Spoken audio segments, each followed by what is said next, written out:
Waalaikumsalam warahmatullahi wabarakatuh. Assalamualaikum warahmatullahi wabarakatuh, Bu Profesor. Ya, Bapak Ibu bisa kita mulai. Di sini Silakan. baru 18 yang hadir ya. Tiga lagi belum ada Merita.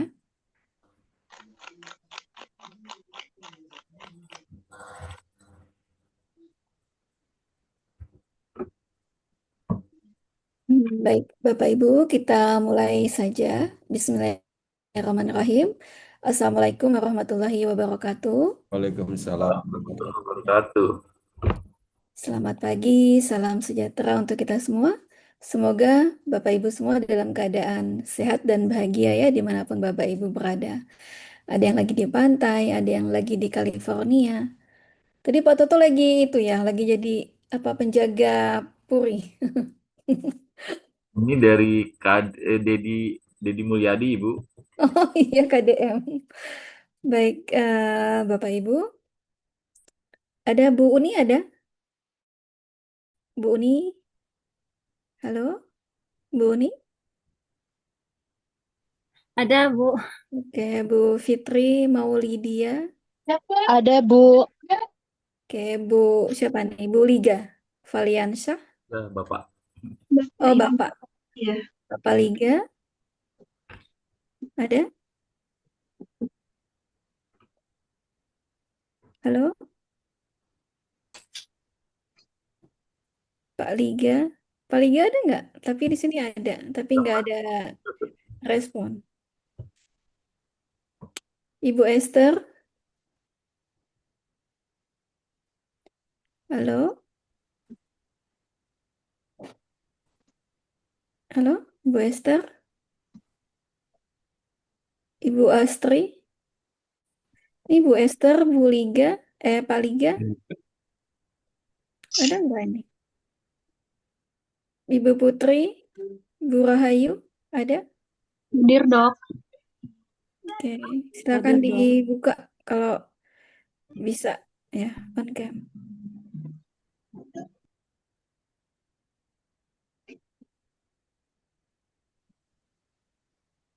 Oke, Bapak Ibu disilakan untuk on cam dulu ya.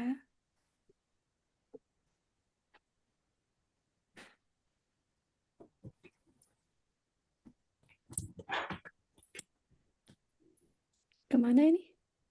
Pak Liga, Bu Esther, Bu Putri, Bu Rahayu. Ibu dokter, mohon maaf, hari ini saya mohon izin untuk off cam karena sedang ada outing teacher, tapi menyempatkan untuk memantau lewat Zoom, mengikuti lewat Zoom. Terima kasih. Ruang bioskop di mana? Itu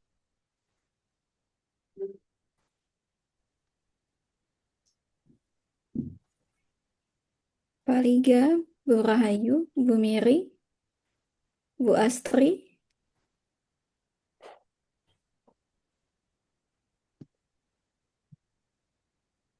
Tidak ada. Saya ada, Bu. Oh, Ya, iya. silakan on cam, Bu.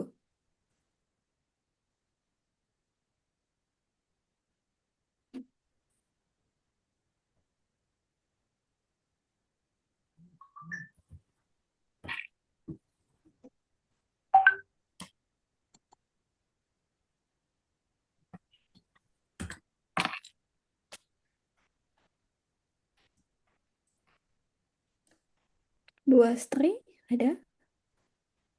ada, Bu. Ya, silakan. Iya, sebentar, Bu. Ada baby. Maaf ya, Bu. Pak Liga,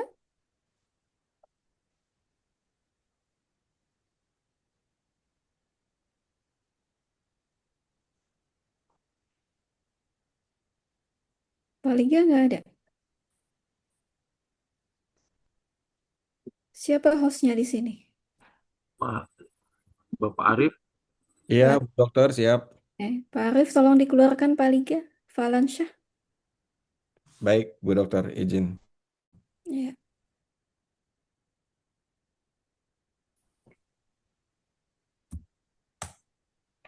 Bapak Haris yang belum hadir, Ibu. ya.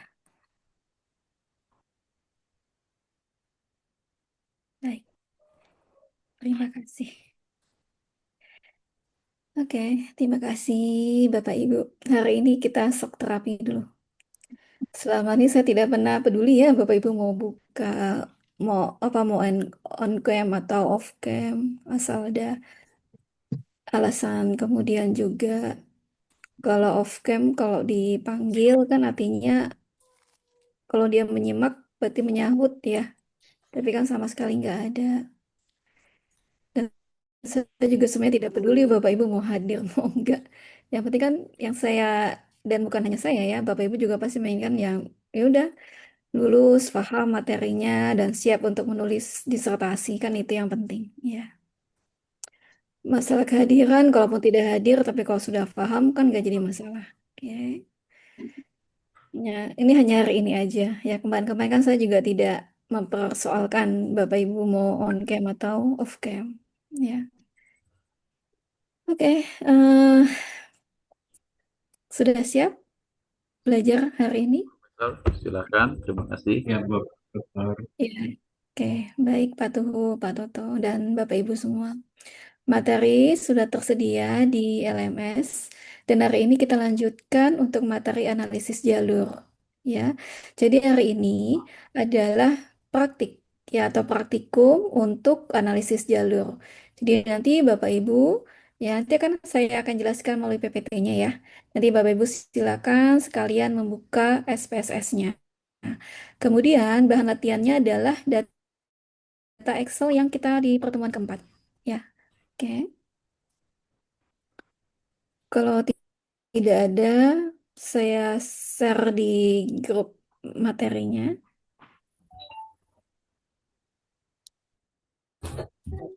Ya, ya. Nah, gitu aja. Mami dulu. Tunggu. Mam dulu baru bangun. Ya, iya. Ya. Dan korek ikan lele. Yuk. Yuk. Ini kita mau makan pakai ikan lele.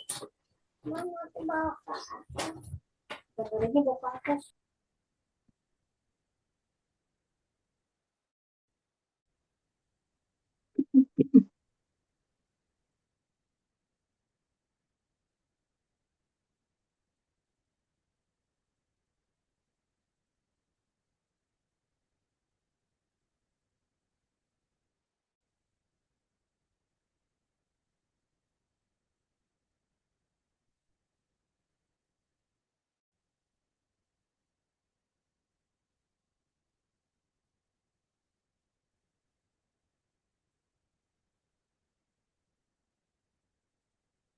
Bapak Ibu udah saya share di WA grup ya kalau ada yang tidak bisa membuka di LMS.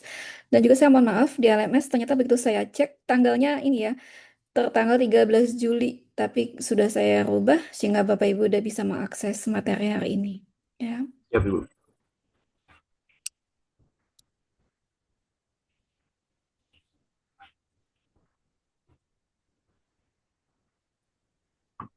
Sudah terlihat?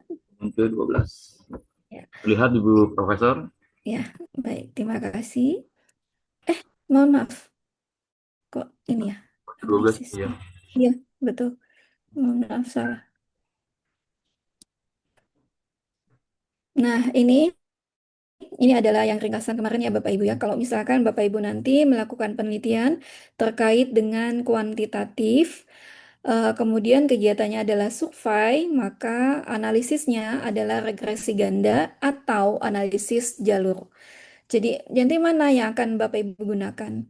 Ya, apakah analisis jalur, apakah nanti analisis apa regresi? Itu tergantung dari variabel yang Bapak Ibu gunakan. Tetapi sekali lagi, Bapak Ibu, kadang-kala penggunaannya, kalau kita menganggap, oh ini masuknya regresi, ini masuk analisis jalur.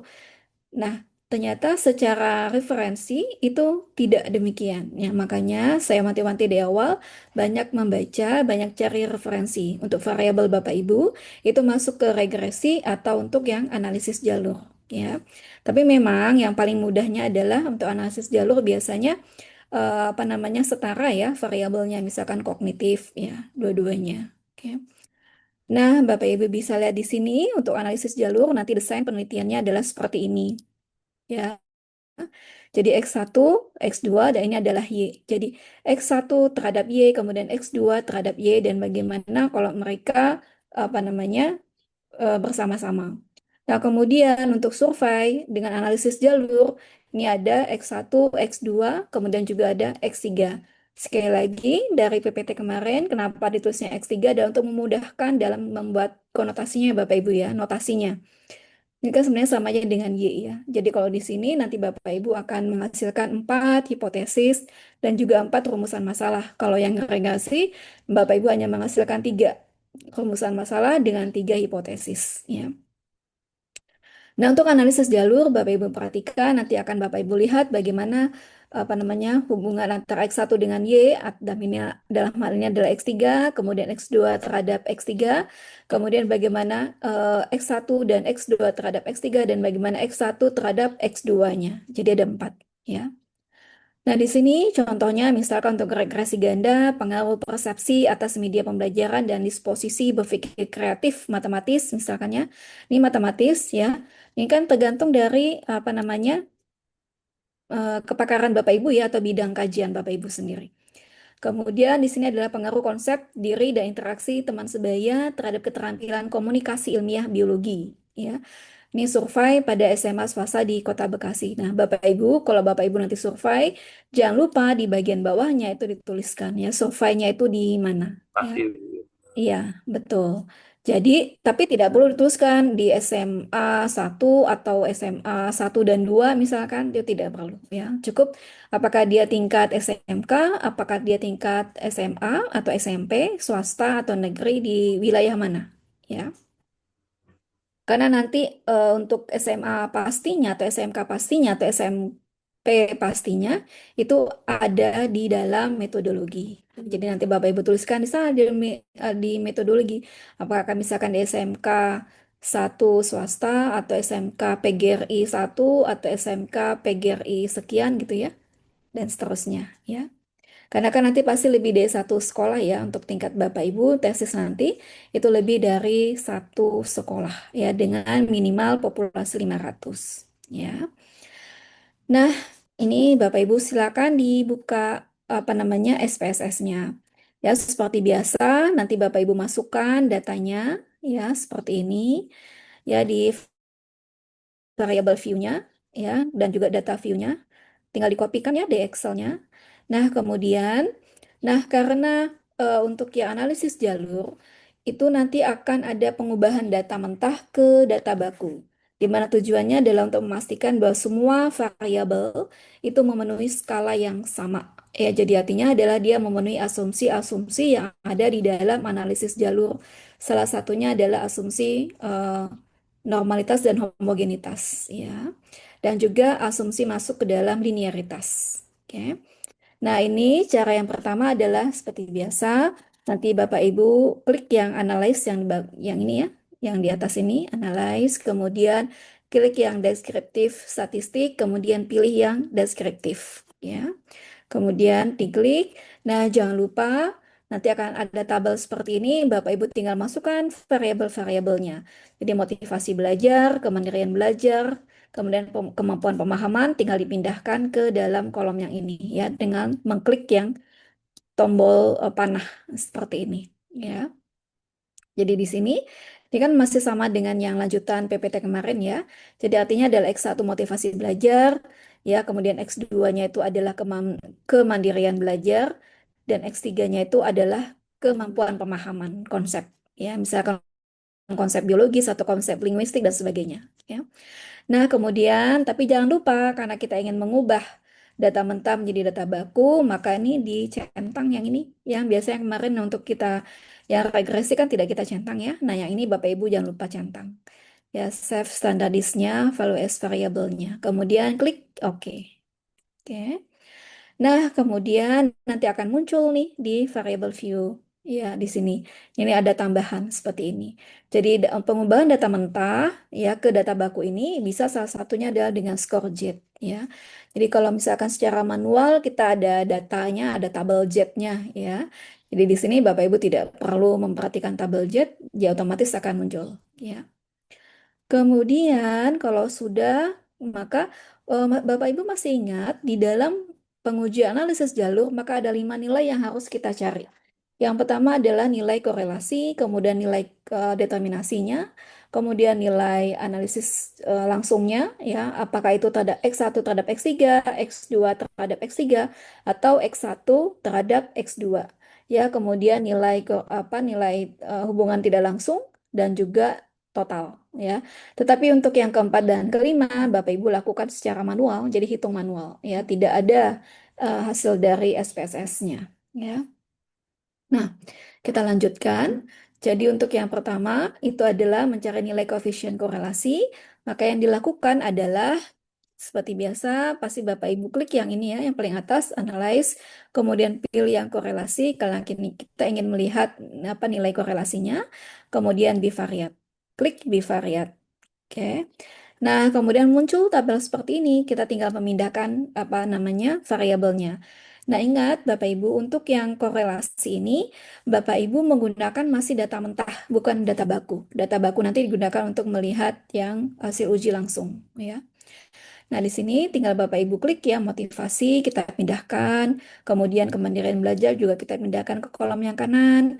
Demikian juga untuk kemandirian pemahaman, kita pindahkan ke kolom yang kanan ini dengan mengklik yang tanda panah ini. Kemudian klik yang person, kemudian diokekan. Ya, di sini. Oke.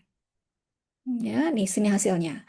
Nah, Bapak Ibu masih ingat ini ada interpretasi data dari SPSS ya, dari yang PPT minggu kemarin. Ya, coba dibuka kembali. Jadi bagaimana korelasi antara motivasi belajar terhadap kemampuan pemahaman, kemudian kemandirian belajar terhadap kemampuan pemahaman. Ya, dan juga motivasi belajar terhadap kemandirian belajar itu sendiri. Ya, kalau kita lihat nilai SIG-nya itu lebih kecil dari 0,05 ya. Jadi artinya mereka ada korelasi, ya.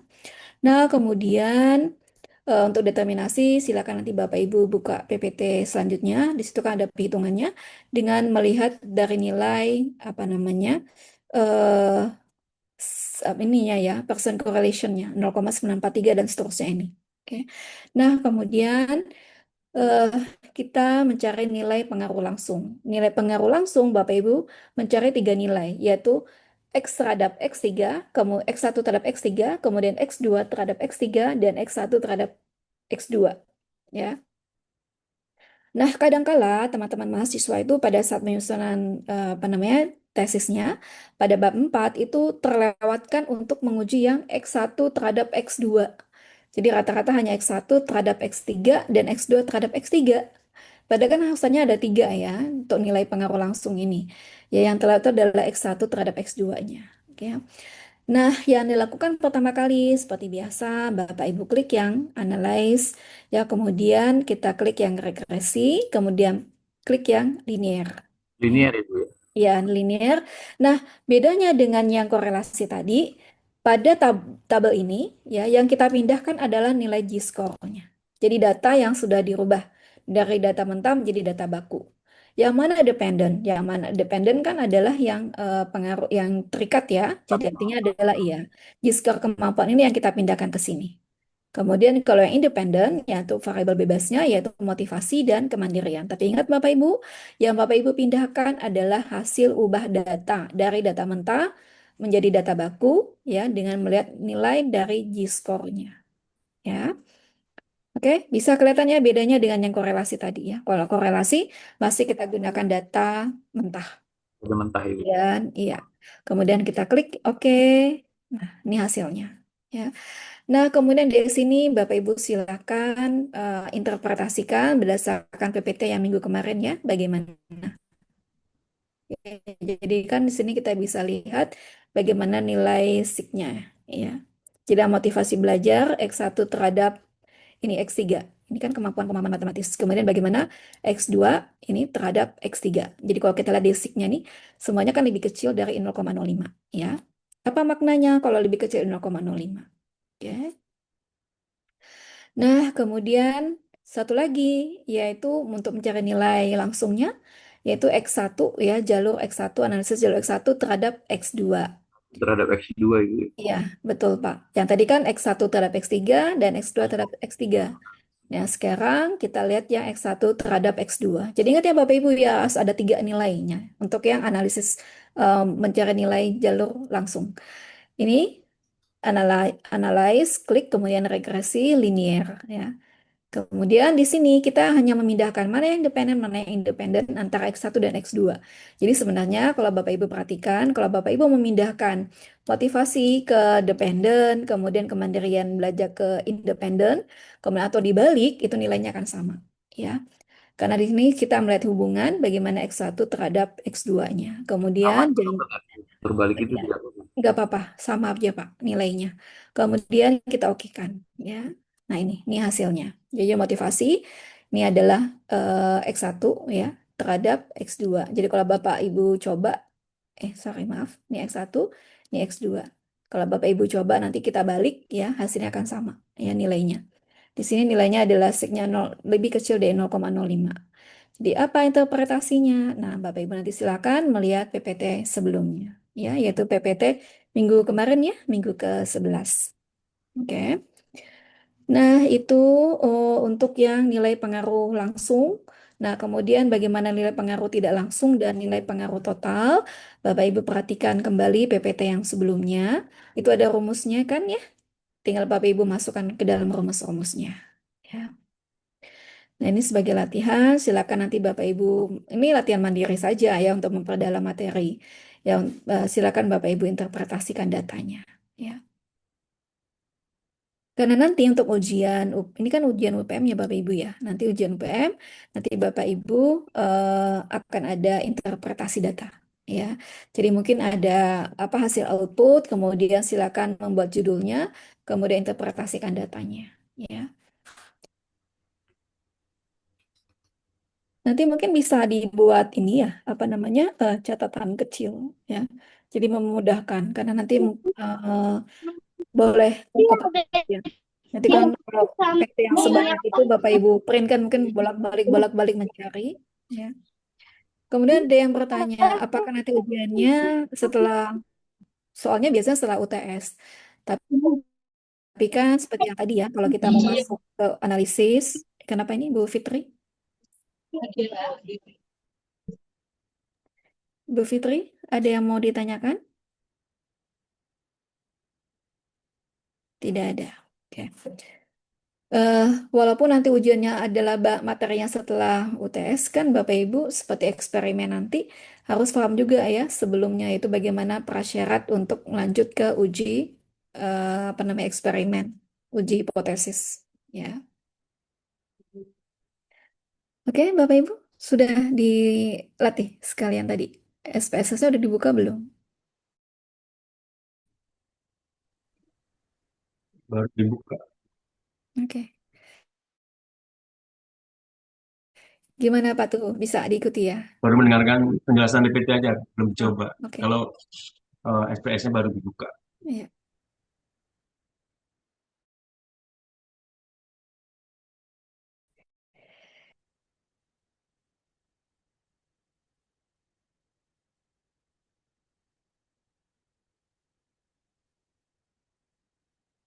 Kelihatan? Kelihatan tidak? Lihat, Ya, Bu. terlihat. Baik. Nah, nih coba Bapak Ibu sekalian yuk kita berlatih sebentar aja. Mana?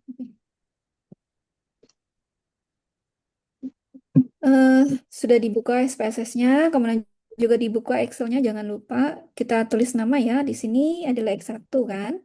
X1, kemudian di sini desimalnya jangan lupa dinolkan, kemudian labelnya yang pertama itu adalah motivasi belajar ya.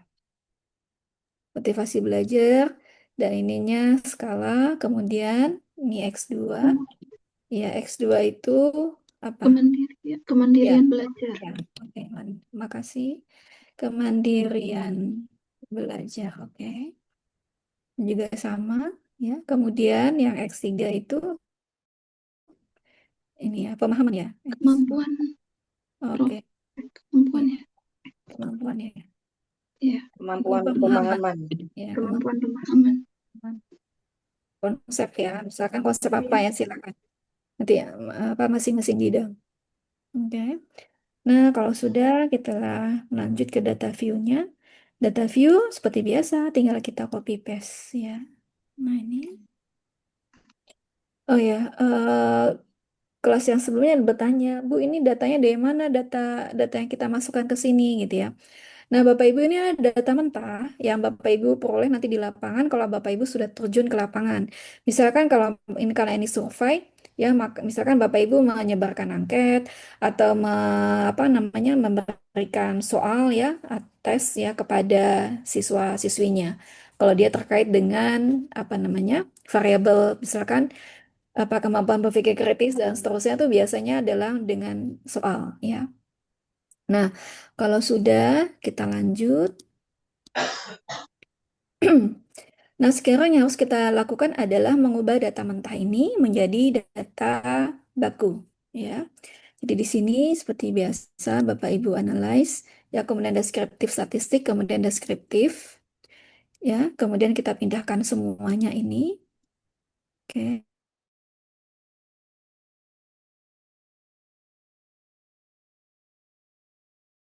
Centang ini ya, karena kita tidak ya karena di dalam analisis jalur ini khusus ada data mentah harus dirubah menjadi data baku. Ya dengan ketentuan tadi ya supaya semua variabel itu memenuhi skala yang sama dan juga memenuhi asumsi-asumsi di dalam analisis jalurnya. Oke, kita oke kan.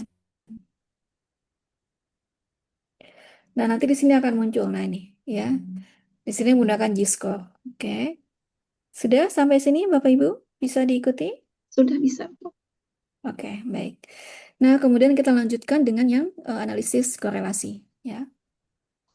Sekali lagi, diingat Bapak Ibu, di dalam analisis jalur, maka Bapak Ibu harus memiliki 5 nilai, yaitu nilai korelasi, kemudian nilai determinasinya, kemudian nilai pengaruh langsung, ya, nilai pengaruh langsung juga ada 3,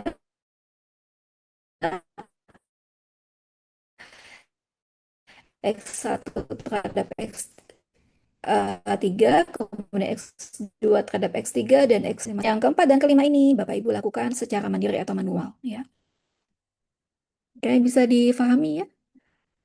Oke, nah kemudian di sini kita korelasi, maka kita apa ini? Analis.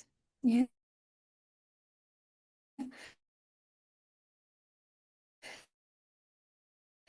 Kemudian kita belum yang G-score ya. Oke, kita, nah ini. Kemudian tinggal diokekan. Nanti muncul seperti ini ya. Jadi nanti bagaimana? Kalau di sini kan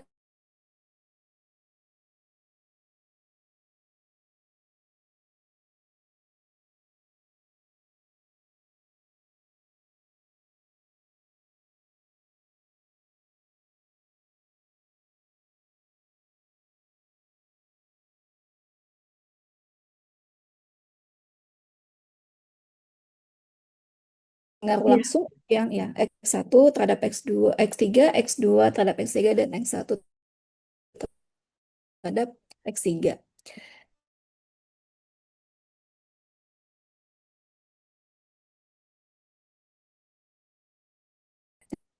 Dan di sini Bapak Ibu pilih ini ya.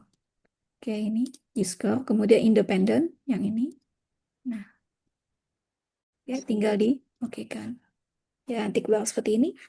Ya, kemudian tinggal nanti Bapak Ibu apa namanya interpretasikan.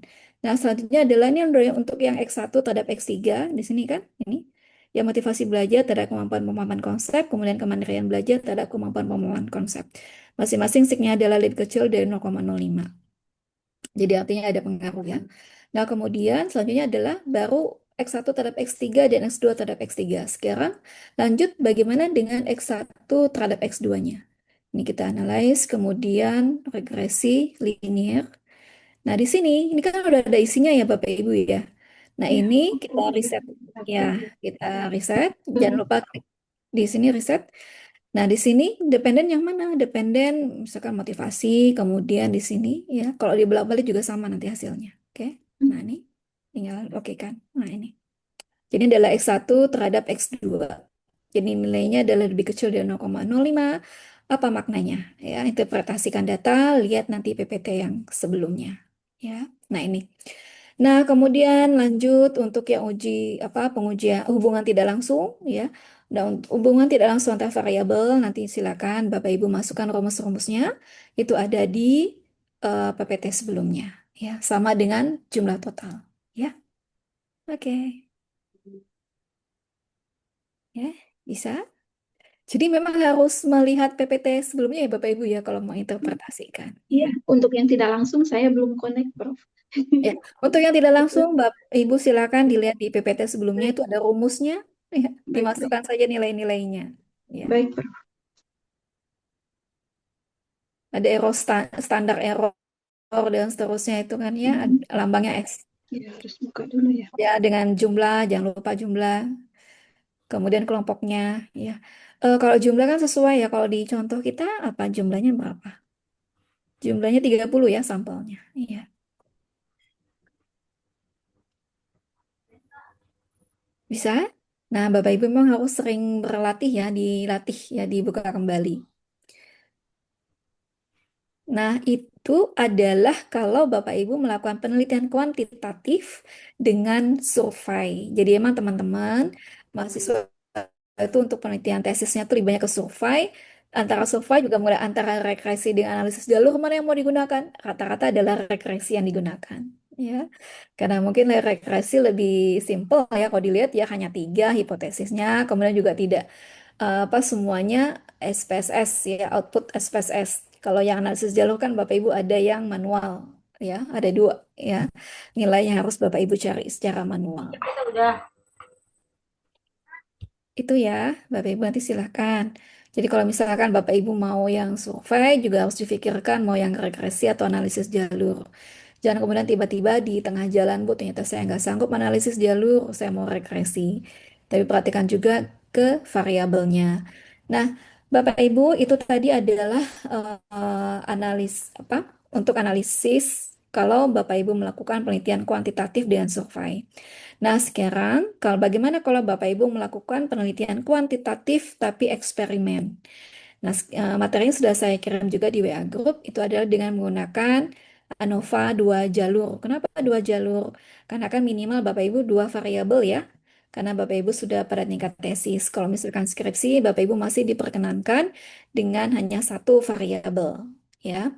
Kemudian juga di dalam variabelnya tuh ada levelnya lagi. Ya, jadi biasanya kita sebutnya adalah 2 kali 2. Ya, misalkan Pak Toto melakukan penelitian kuantitatif ya dengan eksperimen. Metode pembelajaran mungkin dengan bagaimana metode pembelajaran digabungkan dengan waktu pembelajaran. Misalkan metode pembelajarannya itu ada 2 ya di dalamnya. Ada yang pertama adalah konvensional, yang kedua dia menggunakan metode PJBL misalkan. Kemudian variabel yang kedua itu adalah waktu pembelajaran, misalkan pagi dengan siang, ya kan? Y-nya apa? Y-nya misalkan peningkatan pemahaman, ya. Nah, kemudian kan nanti kita harus mencari tahu nih, bagaimana sih metode pembelajaran terhadap tingkat pemahaman siswa. Kemudian bagaimana waktu pembelajaran terhadap tingkat pemahaman siswa. Nah, kan itu kan secara globalnya. Kemudian nanti masing-masingnya lagi. Misalkan bagaimana kalau metode pembelajaran konvensional diberikan pada waktu pagi, pada waktu siang terhadap pemahaman. Kemudian bagaimana kalau pembelajaran PJBL tadi diberikan pada waktu pagi, pada waktu siang ya terhadap tingkat pemahaman dan seterusnya ya. Jadi nanti di dalam eksperimen ini ada namanya hipotesis inti, itu ada 3. Ya, jadi X1 terhadap X2, X2 terhadap X1 terhadap Y, kemudian X2 terhadap Y, dan bagaimana adakah interaksi antara X1 dan X2 terhadap Y. Ya, jadi ada 3. Tiga, Ibu. Nah, kemudian ya ada lagi hipotesis tambahan. Nah, hipotesis tambahan itu adalah yang by level tadi. Ya, karena X1 tadi ada 2 level kan, jadi masing-masing levelnya bagaimana. Ya, itu. Jadi ada 4. Nah, keempat untuk hipotesis tambahan ini tidak perlu Bapak Ibu tuliskan di di bagian metode ya. Tapi cukup nanti Bapak Ibu bahas di bagian bab 4 ya. Bisa difahami Bapak Ibu? Dan Oke. Semoga Teman-teman, bisa Bu ya. Profesor kami coba. Ya, ya.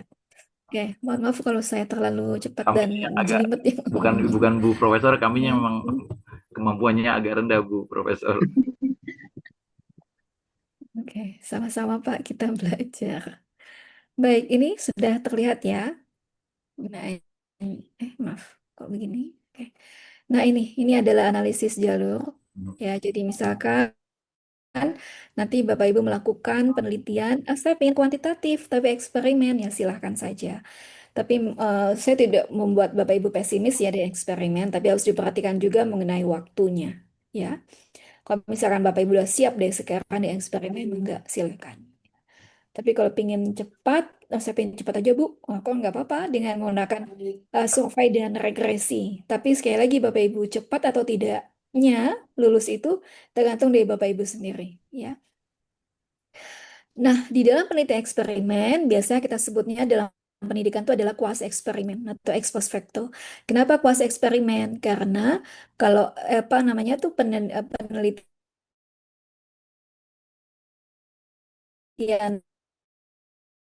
di seperti penelitian 24 jam, 7 hari dalam seminggu, 30 hari dalam sebulan kan enggak ya, tapi hanya beberapa jam dalam satu kelas, kemudian juga dalam satu apa satu minggu juga mungkin hanya satu kali pertemuan gitu ya.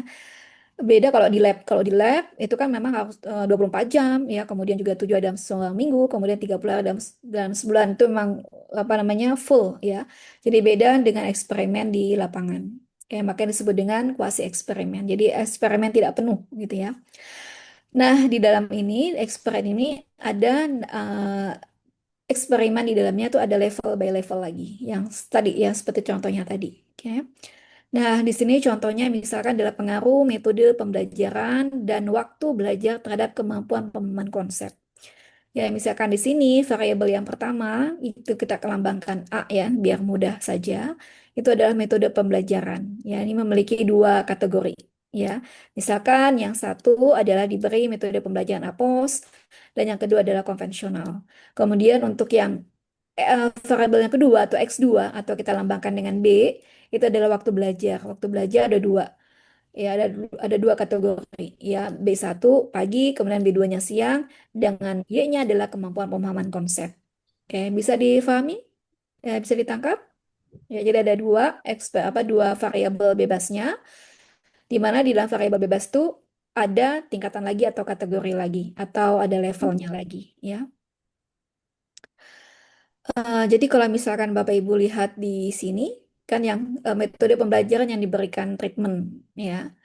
Kemudian yang kedua adalah eksperimen treatment by level. Ini ada pengaruh metode pembelajaran dan minat belajar terhadap kemampuan pemahaman konsep. Ini sama. Ya, jadi misalkan yang pertama itu adalah metode pembelajaran yang tadi ya. Yang pertama adalah APOS dan yang kedua ada konvensional dan yang kedua adalah X2-nya adalah minat belajar. Ya, jadi ada juga kategorinya tinggi dengan rendah. Ya. Dan rendah dua juga ya Bu Profesor. Ya, jadi dua juga. Jadi 2 kali 2. Maka kita sebutkan 2 kali 2. Ini mungkin yang konsep yang paling mudah kalau Bapak Ibu melakukan eksperimen. Ya. Nah, jadi kalau digambarkan ini tabelnya. Jadi misalkan minat belajar itu ada dua kan tadi ya. Tinggi dengan rendah. Ya, kemudian metode belajar itu ada dua juga, APOS dengan konvensional. Jadi kita ingin melihat nih bagaimana metode pembelajaran APOS diberikan pada kelas yang minat belajarnya tinggi. Yang ini ya. Kemudian bagaimana kalau metode pembelajaran APOS diberikan atau diterapkan pada kelas yang siswanya itu minat belajarnya rendah, gitu ya. Nah, kemudian bagaimana kalau yang konvensional?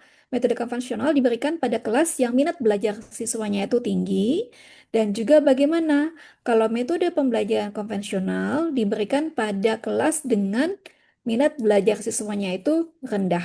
Ya, jadi ada 4 ya di sini ya. Oke, bisa difahami ya Bapak Ibu di sini ya. Nah, ini adalah penjelasannya. Ya, sampai di sini.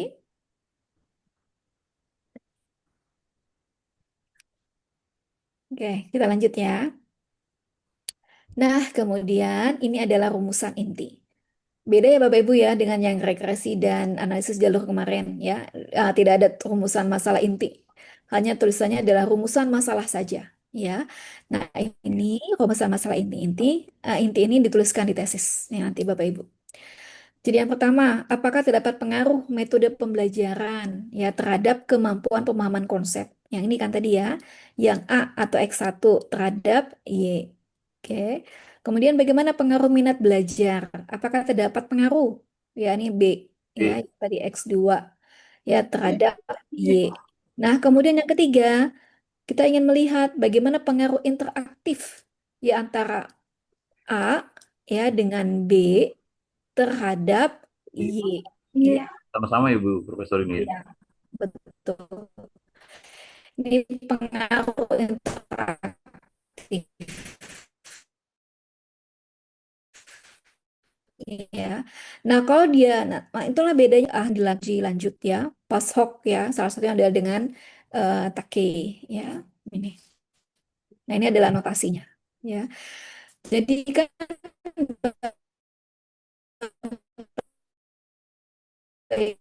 itu bisa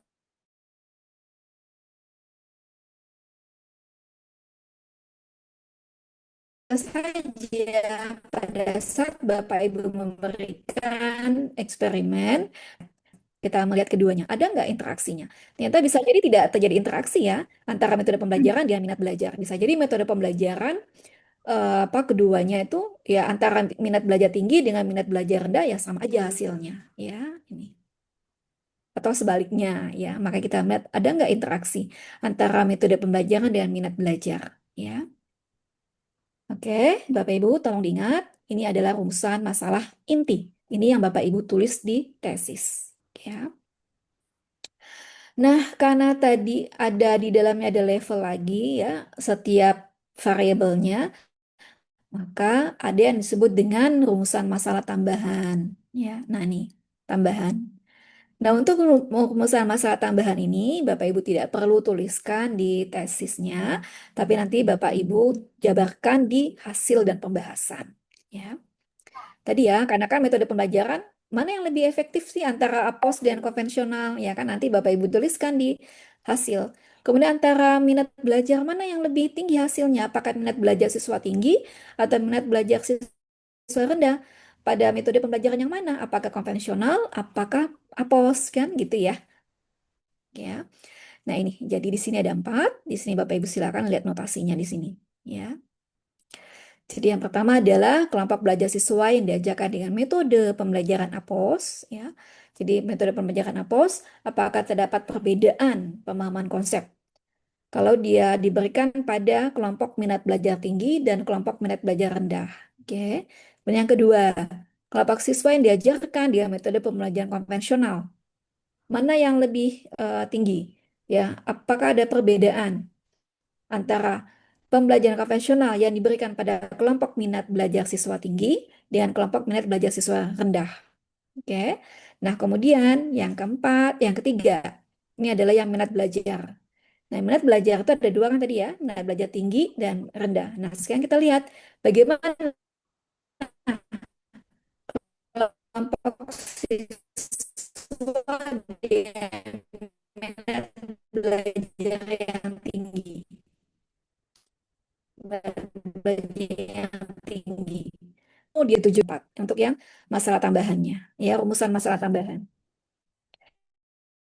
Jadi ingat sekali lagi Bapak Ibu, untuk yang di tesis, Bapak Ibu cukup menuliskan rumusan masalah inti, sedangkan yang masalah tambahan ini nanti akan Bapak Ibu jabarkan hasilnya di bab 4. Ya, Pembahasan. ya, betul. Oke, sampai di sini bisa difahami ya? Bisa diikuti? Lebih kompleks ini ya Bu Dokter ya. Iya, betul, betul Pak. Bagi ini kan 2 kali 2 ya. Betul ya. Mungkin biasanya waktu Bapak Ibu S1 hanya satu gitu ya variabelnya. Ya. Hanya satu dan mungkin juga di dalamnya bisa jadi level juga ya. Jadi misalkan metode pembelajaran terhadap apa namanya eh, tingkat pemahaman siswa, ya kan? Mungkin hanya itu ya satu variabel. Tapi di dalam variabelnya ada 2 konvensional dan apos. Ya biasanya ada pembanding mana yang lebih tinggi. Ya, Sebenarnya hapus tinggi rendah tadi. ya betul. Nah tadi ya dari rumusan masalah kita turunkan hipotesis penelitiannya. Ini adalah untuk yang inti. Ya, karena tadi rumusan masalahnya inti ada 3, maka di hipotesis juga ada 3. Nanti di bagian simpulan juga Bapak Ibu menuliskan 3. Ya. Tapi nanti kan setiap ini akan dijabarkan lagi nanti. Pembelajarannya seperti apa, minat belajarnya seperti apa. Kan ada 2. Ya. Nah, ini terdapat pengaruh yang signifikan metode pembelajaran terhadap kemampuan pemahaman konsep. Kemudian terdapat pengaruh yang signifikan minat belajar terhadap kemampuan pemahaman konsep. Dan terdapat pengaruh interaktif yang signifikan metode pembelajaran dan minat belajar terhadap kemampuan pemahaman konsep. Ya, ini.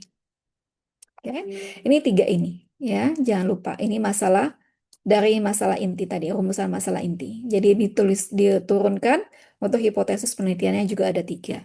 Ya. Nah, kemudian bagaimana untuk masalah tambahannya? Ya, dari tambahan tadi yang 4 itu nanti silakan dicoba ya untuk menuliskan hipotesis penelitiannya. Oke, sampai di sini nggak ada masalah ya Bapak Ibu ya.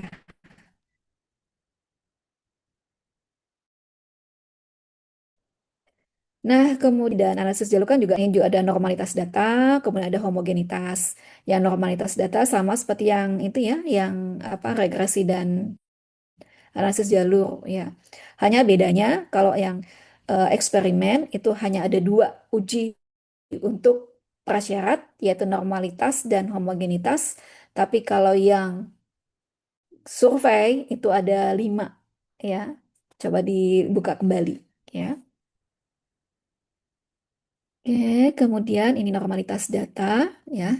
Ini ada kita sama dengan yang kemarin ya. Kita gunakan yang Kolmogorov-Smirnov dan ini juga ada hipotesisnya. Jangan lupa nanti Bapak Ibu menuliskan juga rumusan hipotesisnya. Jadi H0 itu apa, H1 apa, dan juga bagaimana kalau H0 itu diterima dan bagaimana kalau H0 itu ditolak. Ya, di sini ada kaidah pengujiannya. Jadi dikatakan kalau H0 itu diterima apabila nilai sigma itu lebih besar di 0,05 dan begitu juga sebaliknya. Kalau lebih kecil dari 0,05 maka H1 yang diterima. Ya. Nah, ini adalah hasilnya. Jadi kalau kita lihat bagaimana nilainya, ya di sini adalah nilainya 0,213. Jadi nilainya adalah lebih besar dari 0,05. Kita lihat lagi kaidahnya. Dia masuk yang mana? Ya, jadi dia masuk yang ini kan. Nol diterima. Ya, data berdistribusi normal. Oke. Ya. Ini sama dengan yang survei kemarin. Ya, yang membedakannya adalah yang homogenitas. Nah, kemudian hipotesisnya, ya jadi bagaimana kalau H0 itu diterima, bagaimana kalau H1 yang diterima? Ini ada kaidahnya. Ya, jadi hampir sama dengan yang tadi ya normalitas. Jadi kalau nilai sigmanya itu lebih besar di 0,05, maka H0 diterima. Artinya adalah nilai kita homogen. Ya. Oke, nah ini adalah hasil dari uji output SPSS-nya. Ya, di sini ada signya 0,430. Jadi artinya apa? Dia lebih besar atau lebih kecil? Ya, di sini kan dia lebih besar dia 0,05. Jadi artinya adalah dia homogen. Ya, data memiliki varian yang homogen. Oke. Ini ya Bapak Ibu ya, diingat ya. Jadi nanti Bapak Ibu kalau kuantitatif eksperimen, maka uji prasyaratnya ada 2, yaitu normalitas dan homogenitas. Ya. Nah, sekarang kalau misalkan keduanya sudah memenuhi syarat, maka kita lanjut ke uji hipotesis. Uji hipotesisnya analisis ANOVA 2 jalur. Ya. ANOVA 2 jalur, kemudian kalau dia tadi ya, kalau hipotesis kita yang ketiga dia ternyata terjadi interaksi, maka kita lanjut ke uji lanjut atau post hoc. Ya. Diingat Bapak Ibu, kalau hipotesis yang ketiga tidak terbukti atau tidak ada interaksi ya antara A dengan B terhadap Y, maka Bapak Ibu tidak perlu melakukan uji lanjut. Ya, gitu. Mana dok tidak Oke. perlu menganalisis apabila Ya, kalau misalkan hipotesis yang ketiga, Pak Toto, hipotesis yang ketiga itu ada interaksi kan? itu Ini, nah nih. Yang ketiga kan penginteraksi signifikan antara yang A dengan B ya terhadap Y. Nah, kalau ternyata dia tidak, ya maka tidak lanjut ke uji lanjut. seperti Ya, itu. cukup sampai uji ANOVA-nya aja. stop di Jadi situ kalau saja ya, dulu. ya, betul. Ya, jadi Bapak Ibu diingat ya, jadi tidak ada pengaruh Y, maka Bapak Ibu tidak perlu melakukan uji lanjut atau uji post hoc ya. Jadi jangan dipaksakan ya. Berarti kan nanti kalau kita lihat nanti kalaupun uji lanjut ya udah setara gitu ya, nggak ada yang lebih tinggi ada nggak atau nggak ada yang lebih rendah. Nah, ini adalah rumusan hipotesis intinya. Ya, jadi ini kalau Bapak Ibu jabarkan ya. Hipotesis satu ya, ini adalah yang A ya. Ya, variabel A. Jadi nolnya seperti apa? Satunya seperti apa? Di sini ada nolnya jaran terhadap kembaliknya, yaitu terdapat pengaruh, dan ini adalah signifikannya itu. Artinya, nanti kalau Bapak Ibu ada tabel output SPSS-nya ANOVA, kalau nilai signya itu lebih besar dari 0,05, maka tidak ada pengaruh. Ya, ingat ya. Jadi kalau lebih besar, maka tidak akan ada pengaruh. Jadi terbalik ya dengan yang uji prasyarat tadi. Ya, Iya, kebalik. iya, terbalik. Kalau tadi yang uji apa namanya prasyarat kan lebih besar dari 0,05 dia diterima, ya. Jadi kalau untuk yang uji lanjut apa analisis hipotesisnya tuh dia harus lebih kecil, ya. Nah, ini untuk yang B, yaitu yang signifikan minat belajar. Ya, jadi bagaimana yang H0 tidak terdapat pengaruh signifikan, kemudian yang H1 itu sudah terdapat pengaruh signifikan minat belajar terhadap kemampuan pemahaman konsep. Ya, ini adalah kaidahnya. Jadi kalau yang H0 itu diterima apabila nilai signya nanti Bapak Ibu peroleh itu lebih besar dari 0,05. Ya. Jadi, tapi kalau lebih kecil ya artinya ini terdapat pengaruh yang signifikan minat belajar terhadap kemampuan pemahaman konsep ya, yang B terhadap Y. Oke, bisa difahami ya. Bapak Ibu diingat-ingat ya. Jadi kalau misalnya uji prasyarat signya itu lebih besar dari 0,05 itu diterima ya. Tapi kalau untuk yang uji hipotesisnya itu signya itu lebih harus lebih kecil dari 0,05 maka dia diterima ya. Oke. Nah, untuk yang ini interaksi A dengan B, ya, ya Hano, ya tidak terdapat pengaruh interaksi yang signifikan metode pembelajaran, ya B, dan minat belajar, ya, terhadap Y, ya. Jadi sebaliknya untuk H1 terdapat pengaruh yang signifikan, ya, interaksi metode pembelajaran dan minat belajar terhadap Y, oke. Nah, Bapak Ibu, ini nanti adalah hasil output dari uji SPSS ya dengan ANOVA 2 jalur. Ya, Jalur. iya. Nah, biasanya kan nanti kalau secara manual kan kita menyandingkannya dengan tabel F ya. Nah, di sini kan Bapak Ibu tidak perlu ya. Karena sudah ada nilai signya. Dia lebih besar atau lebih kecil dibandingkan 0,05 ya. Kita lihat di sini ya nilai A-nya bagaimana ya. Lebih kecil ya dari 0, iya. Jadi apa yang diterima H0 atau H1 yang diterima? Yang diterima adalah H1, iya H1. Terjadi interaksi ya. Terdapat pengaruh yang signifikan. Kemudian yang B juga lebih kecil dari 0,05, jadi terdapat pengaruh yang signifikan antara variabel B ini terhadap Y ya. Kemudian yang ini ada interaksi ya antara variabel A dan variabel B terhadap Y ya, karena nilainya adalah lebih kecil dari 0,05. Oke. Nah, ini interpretasinya ya. Nah, jadi terdapat pengaruh yang signifikan terhadap kemampuan ini. Ya, nilainya adalah lebih kecil dari 0,05 dengan F hitungnya Bapak Ibu bisa lihat di sini adalah 7,911 ya. Nah, kemudian bagaimana yang B? Yang B juga ya ternyata karena nilai signya itu lebih kecil dari 0,05 ya maka ada pengaruh yang signifikan minat belajar Bapak nilai F-nya itu adalah ini 4,626 ya. Nah, Bapak Ibu perhatikan di sini. Ini kan berarti kan ini adalah hipotesis inti ya di sini ya hipotesis inti. Nah, hipotesis inti ini adalah sebenarnya menjawab untuk yang tujuan. nanti di tujuan kan hipotesisnya adalah terdapat pengaruh apakah terdapat pengaruh bla bla bla bla. Nanti di simpulan Bapak Ibu akan menjawab seperti ini. Ya terdapat pengaruh antara A dengan Y. Dengan apa? Nah, Bapak Ibu harus menuliskan ini lengkap ya, signya berapa, nilai F-nya berapa. Ya, ini. Ini sebenarnya sudah intinya itu adalah di rumusan masalah, kemudian hipotesis dan simpulan. Ya, ini. Ini semuanya sudah ada. Ya, jadi kalau Bapak Ibu perhatikan dari PPT-PPT yang sebelumnya, ya interpretasi yang ada itu semuanya adalah simpulan. Ya, jadi nanti Bapak Ibu menulis simpulan seperti yang ada di sini. Ya, supaya nanti tidak disalahkan oleh penguji. Ya, oke. Begitu ya Pak Toto dan Terima kasih teman-teman. Bu Profesor ya. Kami coba memahami memang agak lebih complicated dari yang kemarin ini Bu Dokter ya. Ya, betul. Oke, ini kita lanjutkan. Ini untuk yang hipotesis yang ketiga ya. Bagaimana ada nggak interaksinya? Ternyata ada ya. Terdapat pengaruh interaktif yang signifikan antara A dengan B terhadap I. Dengan nilainya apa? Nilainya dapat dilihat dari ternyata F hitungnya adalah sekian, nilai signal lebih kecil dari 0,05. Ya, ini. Ya.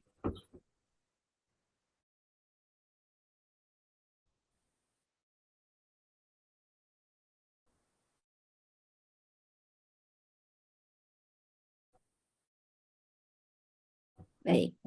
Nah, ini Bapak Ibu kalau misalkan Bapak Ibu melakukan, jadi mungkin 2 semester yang lalu, teman-teman mahasiswa itu masih memasukkan rumus manual seperti ini. Ya, basisnya memasuk manual.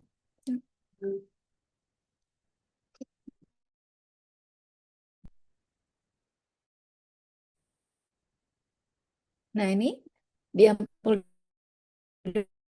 diperhatikan, kita teruji bahwa hipotesis 3 itu tadi ada pengaruh interaksi antara A dan B terhadap Y, maka bisa lanjut ke uji lanjut post hoc. Ya. Nah, untuk yang data variannya homogen, maka uji lanjutnya bisa dengan menggunakan Take. Ya.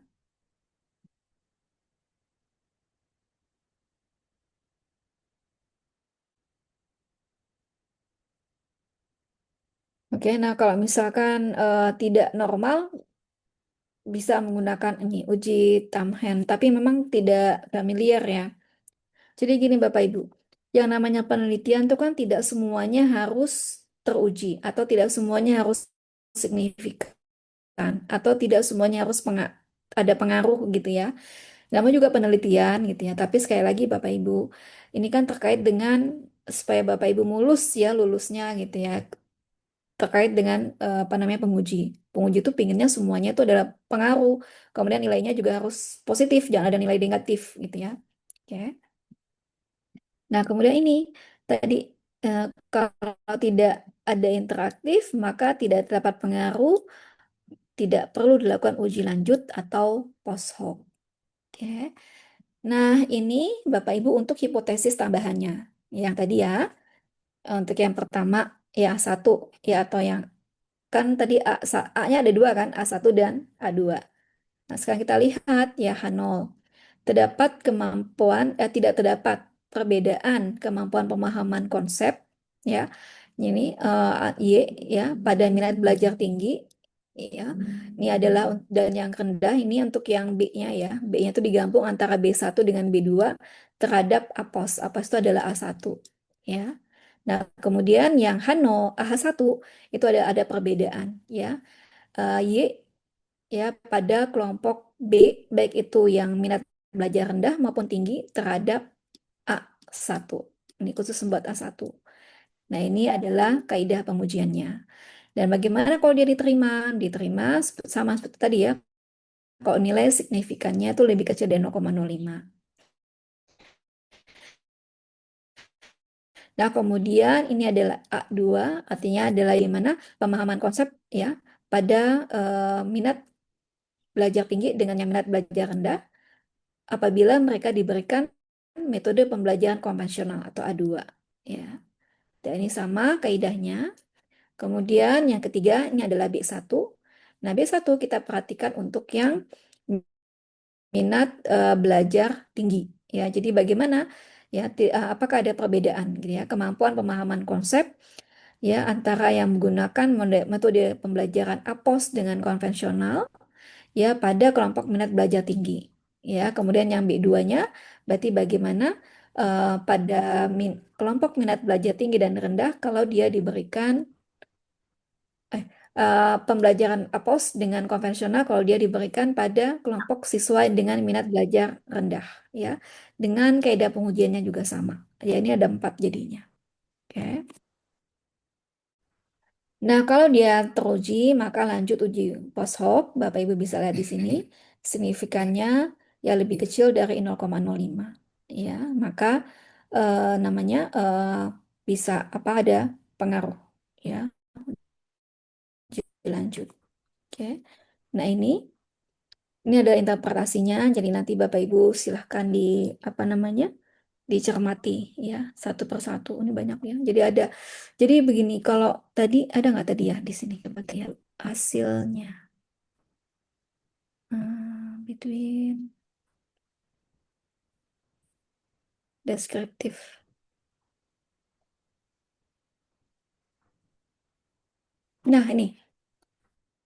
Nah ini, Bapak Ibu perhatikan di sini. Ini adalah deskriptif statistik. Coba kita lihat rata-rata. Jadi rata-rata ini adalah metode pembelajaran APOS ya yang diberikan pada minat belajar rendah, belajar tinggi, ternyata nilai rata-ratanya adalah 19,65. Kemudian kalau dia diberi pembelajaran APOS ya pada minat belajar rendah itu nilainya adalah 19,70. Dan konvensional pada kelompok yang siswa tinggi minatnya itu ada 19,40, yang rendah adalah 17,40. Nah, Bapak Ibu bisa perhatikan di sini bagaimana rata-rata di sini. Mirip Betul, ya, betul. tidak jauh beda kan? Ya. Jadi bisa dikatakan, sebenarnya kita bisa langsung menyimpulkan bahwa metode pembelajaran APOS pada kelompok siswa tinggi maupun rendah itu nggak ada bedanya, sama ya. Tapi kalau konvensional, di sini Bapak Ibu bisa perhatikan konvensional, kalau dia diberikan pada kelompok yang tinggi, maka hasilnya lebih tinggi kan dibandingkan dengan yang rendah. Artinya di sini pasti ada pengaruh, ada perbedaan antara metode pembelajaran konvensional pada kelompok yang siswa tinggi minatnya dengan yang rendah. Ya dari sini aja kan terlihat ya Bapak Ibu ya. Ya kan? Kebaca nggak? Bisa dipahami? Ya. Jadi kalau Bapak Ibu menerapkan metode pembelajaran APOS, baik itu minat belajar siswa itu tinggi maupun rendah itu sama hasilnya. Ya. Tapi kalau metode konvensional dengan minat belajar rendah. Nah, kita lihat di sini.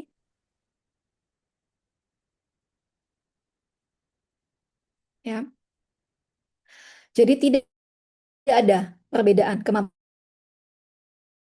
pemahaman konsep ya pada minat belajar tinggi ya dengan minat belajar rendah pada siswa yang diajarkan dengan metode APOS. Tadi kan karena rata-ratanya juga sama ya. Artinya tidak ada perbedaan. Nah, tapi Bapak Ibu tadi ingat nggak ada perbedaan pemahaman konsep minat belajar tinggi dengan nggak? Ingat Ya, ya. Rata-ratanya kan Iya, berbeda. terlihat Iya. beda. Jadi secara Beda. deskriptif tadi kita sebenarnya sudah punya jawaban gitu ya. Tapi kan itu baru jawaban kita. Jadi, tapi bisa jadi Bapak Ibu ya. Tadi kan nilainya 19 sama 17 ya, bisa jadi berbeda, bisa jadi sama. Itu makanya ada uji hipotesisnya lebih lanjut ya ini. Oke. Ini ya Bapak Ibu ya. Itu gambaran singkat untuk yang apa namanya kalau Bapak Ibu melakukan penelitian kuantitatif 2 kali 2 eksperimen.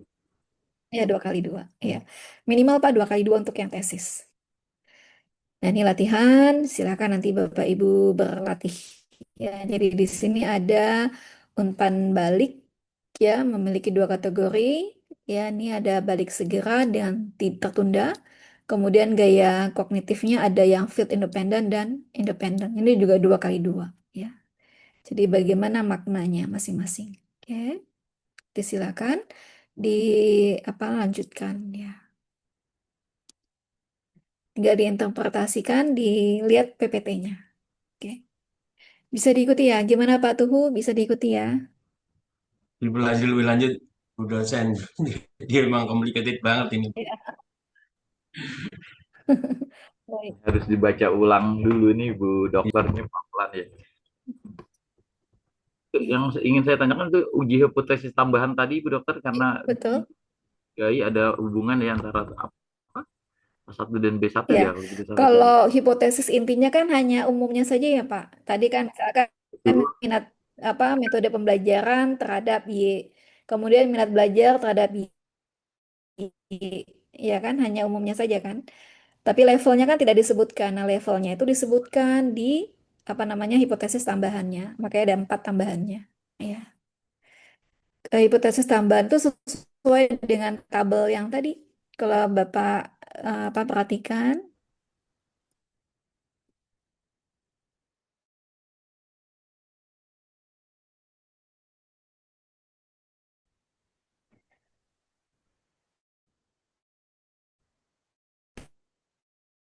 tambahannya ini. Mana ya?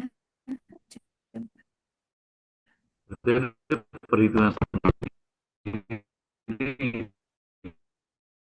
Termasuk latihan mengulang data yang manual ya untuk uji yang pengaruh tidak langsung dan juga total nilai. Tapi memang uji prasyarat kalau eksperimen ini lebih sederhana, hanya ada 2 ya, normalitas dan homogenitas. Kalau yang survei kan Bapak Ibu ada 5 ya uji prasyaratnya. Oke, ini wajah-wajahnya kayaknya udah paham semua. Terima kasih pencerahannya Ibu Dokter. Ya. Oke, eh, bagaimana Bapak Ibu?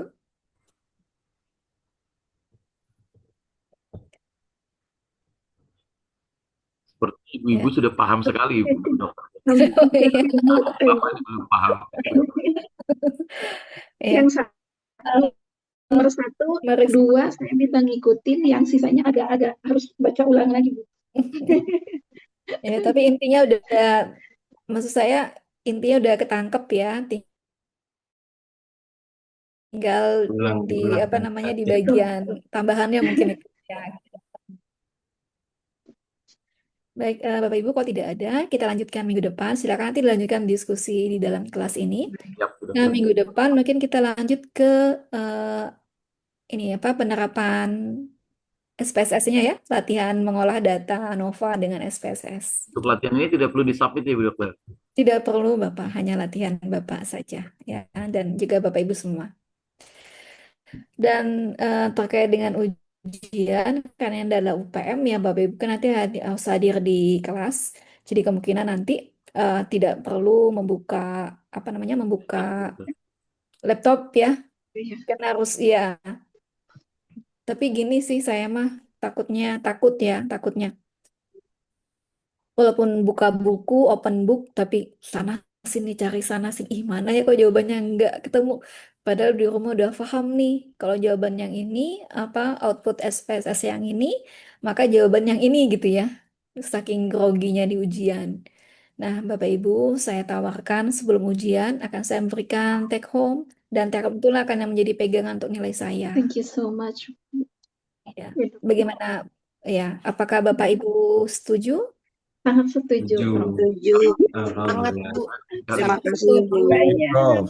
Kasih, Bu. Iya, Iya, terima kasih banyak. sama-sama. Jadi artinya adalah, ya kan saya juga ingin Bapak Ibu paham ya.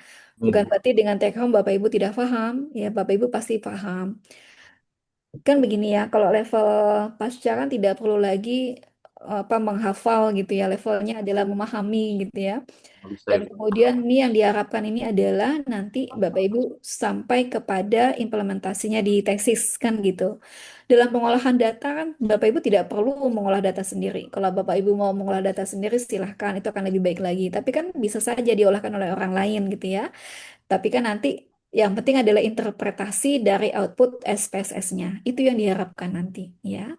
Terima kasih Bu Dokter. Nah, kalau misalkan Bapak Ibu nanti setuju dengan take home ini, nah akan saya berikan mungkin seminggu sebelum ujian. Ya. Tetapi Bapak Ibu dengan catatan tidak lagi membuka atau menambah waktu ya upload hasil take home-nya. Ya, setuju ya?